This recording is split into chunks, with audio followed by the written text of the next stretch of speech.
Who's writing this new ending? Who wrote the new ending to Fatal Attraction? The audience. In that case. A million plus screenwriters, the audience wrote that. Yes, but who's to say? And who goes what to it would have done if you had left the original ending? You can't say. You're right, you can't say, but you can say that it's done almost 300 million worldwide with the ending that was selected from the test screen. I've been thinking about this scene from Robert Altman's The Player a lot lately.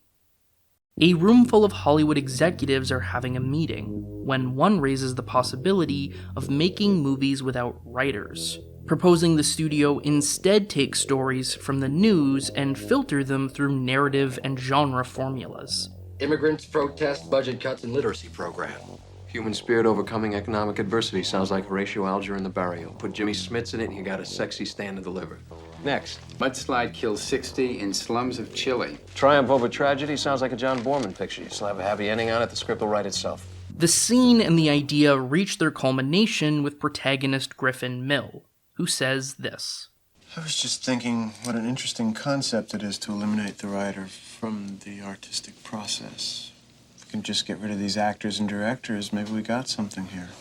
To underline the point, Altman places this scene after Griffin has murdered a disgruntled writer the night before. The notion of art without the artist has begun to be realized in AI-generated art, programs which produce an image or text from a user-given prompt. Ask DALL-E 2 for a Beatles album cover done in the style of René Magritte, and it answers with this. Or at least it did when New Yorker writer Adam Gopnik asked it to. The user has the idea, but the AI produces the work. Although, calling these programs AI is a bit misleading. DALL-E 2, Midjourney, Stable Diffusion, these aren't true artificial intelligences, but sorting algorithms, which organize and present data based on a text prompt. If you ask an AI for a picture of a dragon, it isn't creating one itself. It's sorting through all the images of dragons it's been trained on and generating an image which reproduces and consolidates those elements.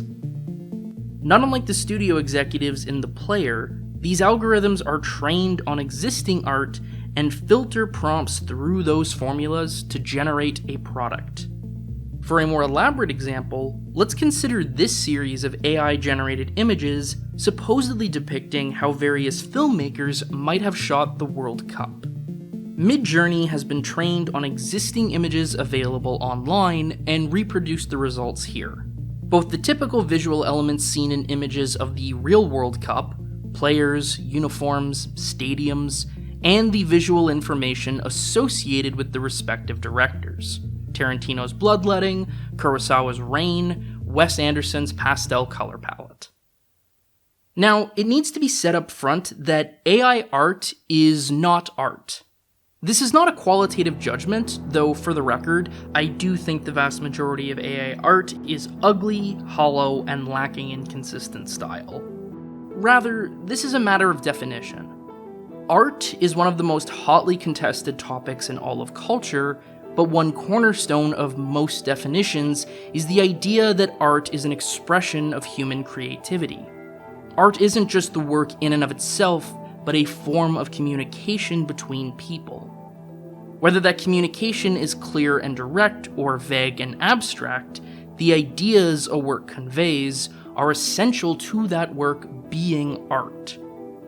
So when I say that the images I got from giving Crayon the prompt, a Spider-Man movie directed by Robert Altman, are not art, it's not because those images are indescribably hideous, it's not even that they do not remotely resemble the works of Robert Altman, but because there is no human expression, just an assembly of data. These are as much art as the YouTube search results for the same prompt. It's easy to get caught up thinking about art as human expression in very highbrow and lofty terms. What is the artist saying? About gender, class, history, politics, etc. But even simpler pleasures communicate something human. A joke is not just a joke, but an expression of what the joke teller finds funny. A creepy image, what the artist finds frightening. A love song, what the singer finds romantic. In their own excellent video on AI art, ThoughtSlime compares AI art to the MCU, with the constant reproduction of formulaic plots and tropes. I get their point, but Marvel also has far more artistic merit than any AI-generated work. Captain America wielding Thor's hammer isn't deep or profound, but it is an expression of what the filmmakers think is cool. Or at the very least, an interpretation of what the audience will think is cool. AI art cannot do this. It doesn't have thoughts to express. It cannot interpret what an audience might want to see.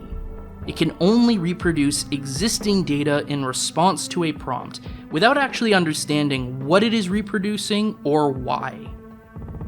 The difference is encapsulated well in the My Girl with a Pearl contest, where the Merit House Museum asked artists to reimagine the famous Girl with a Pearl earring painting.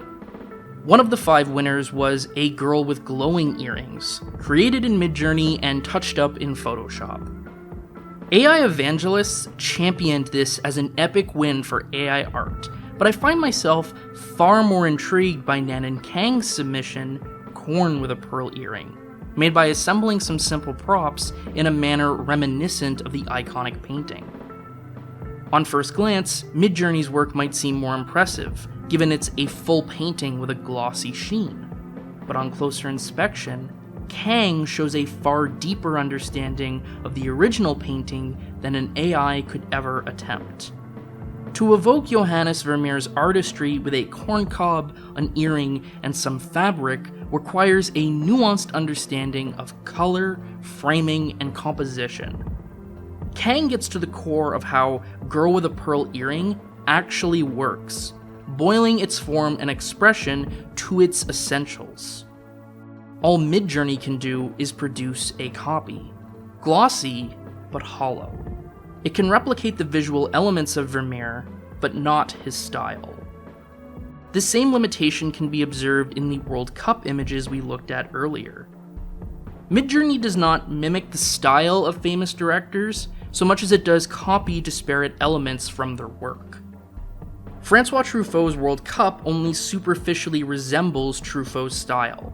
It's in black and white, like his most famous movies are, and the blocking seems to be a direct copy of this iconic image from Jules and Jim, reproduced many times online, and now reproduced again here.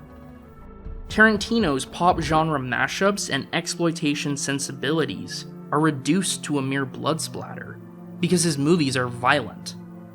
Alfred Hitchcock has one of the most fully defined styles in all of cinema, riffed on by countless directors, inspired by the master of suspense. But Midjourney can't attain that affect. There's no sense of Hitchcock's meticulous compositions, or voyeuristic camera, or understated perversions, or his cheeky sense of humor. Instead, Midjourney defines Hitchcock as the back of a man who sort of looks like Scotty from Vertigo. Where a real human being can take influence from other artists, capturing their essence and iterating within established styles, AI can only replicate details without context, meaning, or purpose. This is not to say algorithmically generated images can't be used in an artistic process. Take Anna Riddler's Fall of the House of Usher series, for example, which involves making ink drawings based on stills from the 1929 film adaptation of Edgar Allan Poe's story, using those drawings to train an AI model to generate ink drawings of its own, then assembling those AI-generated images into a 12-minute short film. This is an example of an artist using algorithmically generated images as a tool in a larger process. There is intent in the very limited training sample Riddler provides, and the overall process, where a film adaptation of a short story inspired ink drawings, themselves copied by a machine and reassembled to mirror that film, gives commentary to the nature of artistic reproduction. This is art.